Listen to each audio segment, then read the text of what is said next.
โอ้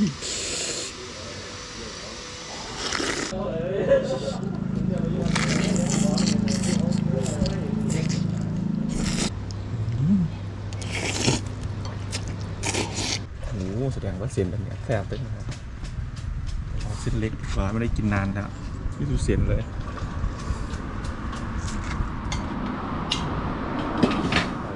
เนี่ยครับสดมาสุดเลยเอาบะทุกทำแบบกุดๆ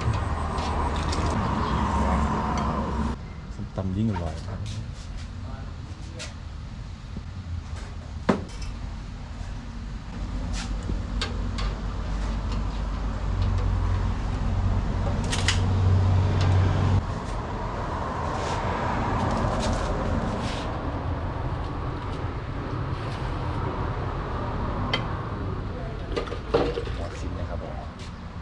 ับผมหน้าตาหูเนื้อกรอบหวานมากเลยครับที่เมื่อกี้นี้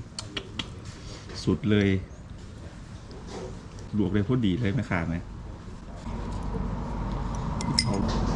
ที่คั่วลงไป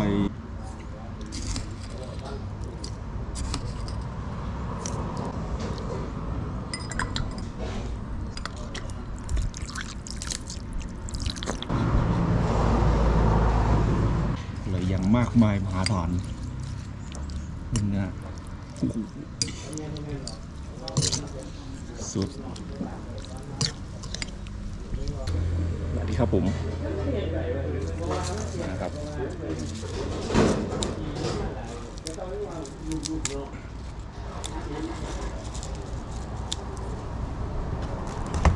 มีข้าวเหนียวมาด้วยครับวันนี้ค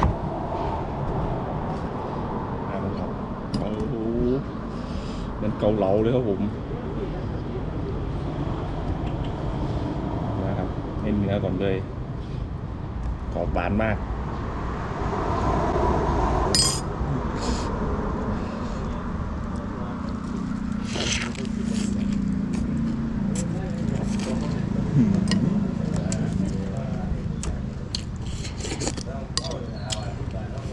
แซ่บมากอร่อยอย่างมากมายมหาศาลครับผมถึงนั้น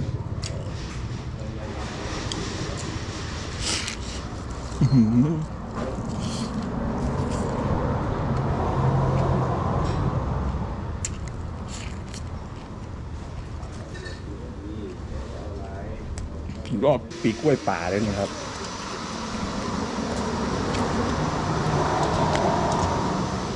จะพามาลองปีกล้วยป่าแบบเอาแต่แหลมๆเลย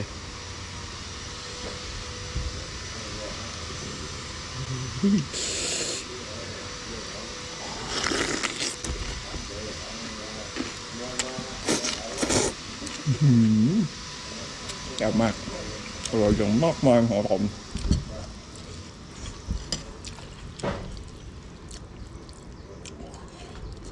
คำนี้เจ้าเนื้อ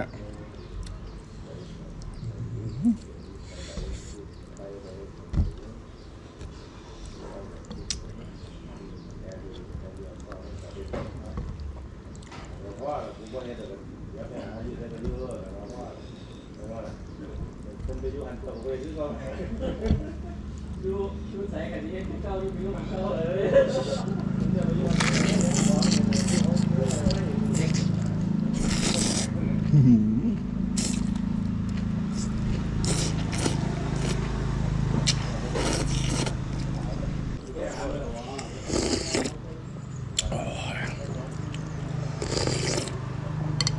เบามากนะครับอันนี้คือเกาเหลาเลยอันนี้ถั่วงอกผักบุ้งเห็ดทำเหมือนเกาเหลาเลย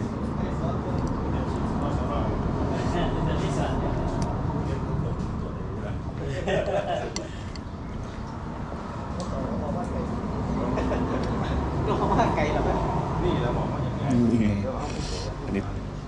เกาเหลาครับเกาเหลา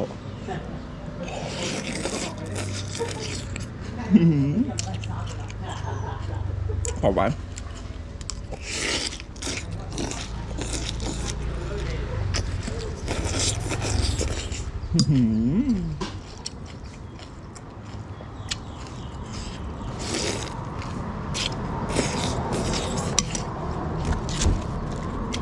กับเราข้าวเหนียวโอ้โห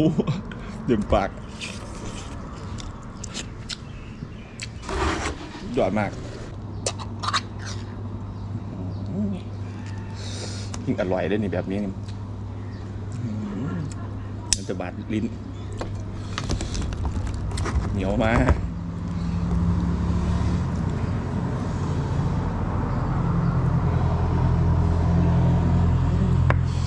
สั่น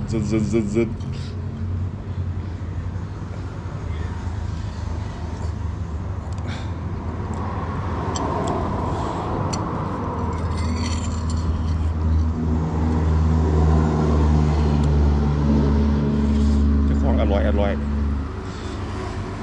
ขีบขึ้นมาไม่ได้เลยต้องซ้อนตักเอาเลย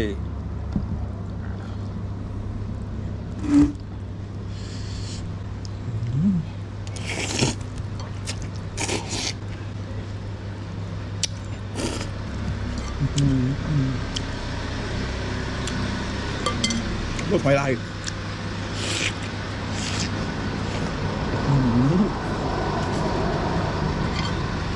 อร่อยมากอร่อยอยู่มองของผมรสหอยลายน้ำตก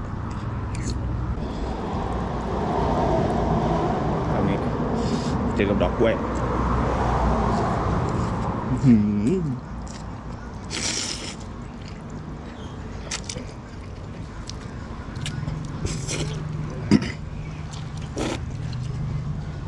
หมอเหนืองเหรอ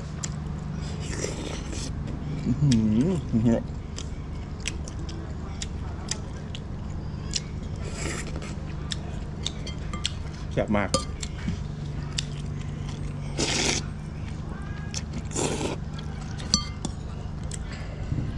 สุดครับ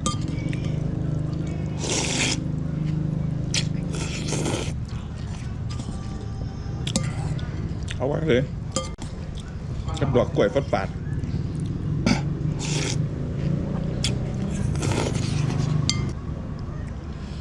สุด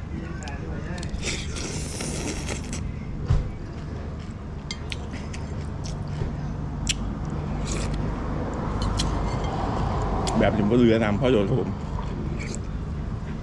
แซ่บจริงครับคุณยะการใจไปครับ